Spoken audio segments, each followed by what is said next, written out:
Hi, everybody. My name is Nanika Edwards, and I'm continuing with my marriage series. There are actually about 20 videos in all, if you were wondering, and I'm rolling them out week by week. And well, today I am dealing with intimacy before you get married. Intimacy, but with respect to intimacy before you get married. What I am about to advise, I want to believe applies especially to men. I could be wrong. Feel free to correct me if you think that I'm wrong. And here's the advice that I'd like to share. Please choose a partner who, among other things, is intellectually compatible. A lot of men go for the trophy wife only to find themselves living in misery with a totally bovine bubblehead that they can't enjoy any stimulating conversation with. That kind of cerebral mismatching can absolutely kill intimacy. And without intimacy, you'll have a shell of a marriage. Men, please be sensible. Note, as I've heard Stefan of Stefan Speaks on YouTube advise. Well, he's on social media in general, but I tend to follow him on YouTube. Anyway, one of the things that I've heard him say is, if you want to know just how compatible or in love you are, try spending time together with your love interest with no distractions or side entertainment except for your very own company. If your companionship can withstand the severe test of, blow trumpet, dun, dun, dun, dun, dun, dun, silence, you might have just found a keeper. This makes a lot of sense, doesn't it?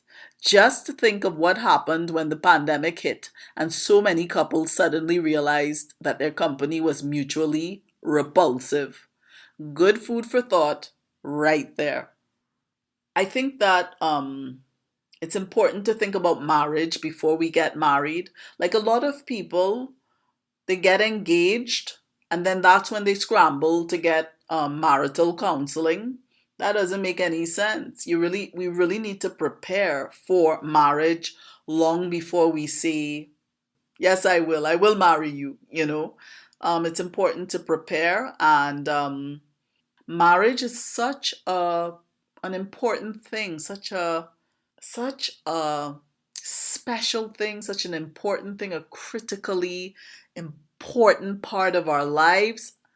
And it takes up so much of our lives. It can occupy a significant portion of our lives that it really makes sense to take the time to prepare, to gather information.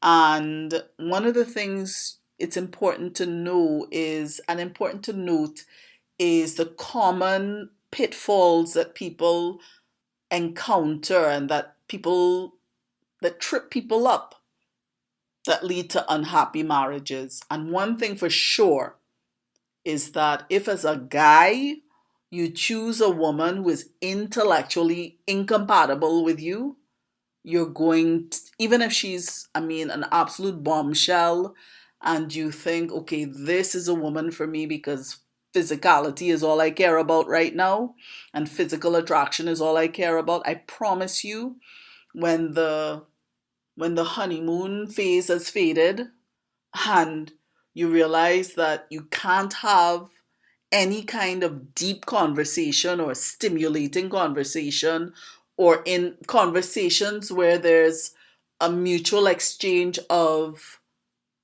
educating and informing and surprising with fun facts and things like that. And insight, you'll find that, you know what?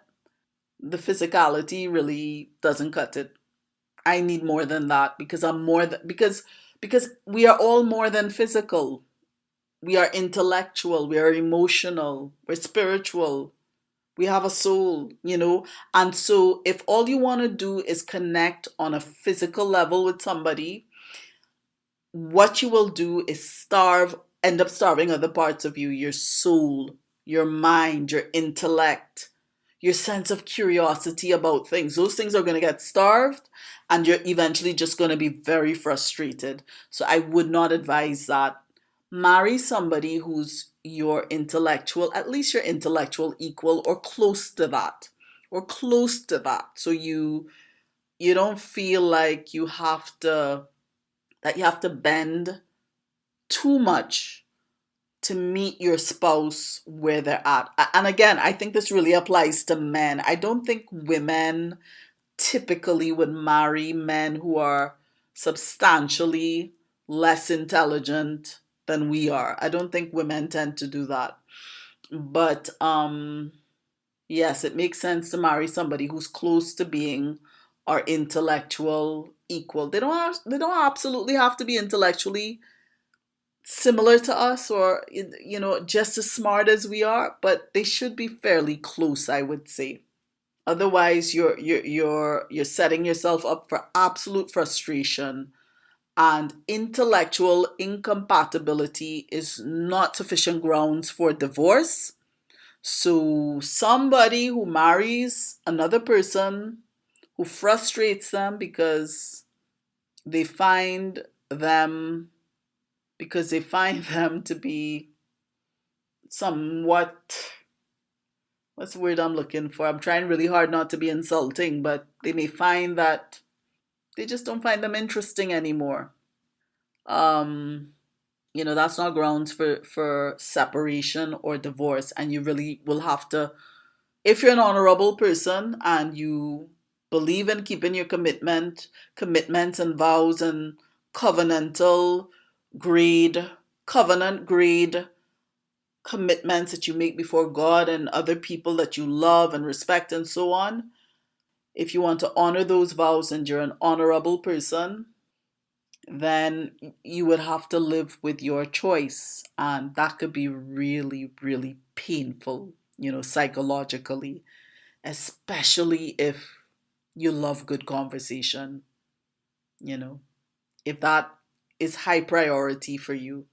And I think for anybody who's intelligent, it would be. So that would just be my advice. Yeah, so that would be my advice. And so I hope that you enjoyed this video. I would love to hear your comments. Do you agree with what I said? Have you noticed this kind of dynamic in any relationships in your life or that you've just noticed in general? I would really love to hear what you have to say. If you like this video though, thank you for giving it a thumbs up. And if you're enjoying this content and you'd like to see more like it, then thank you for subscribing to my channel. Until next time.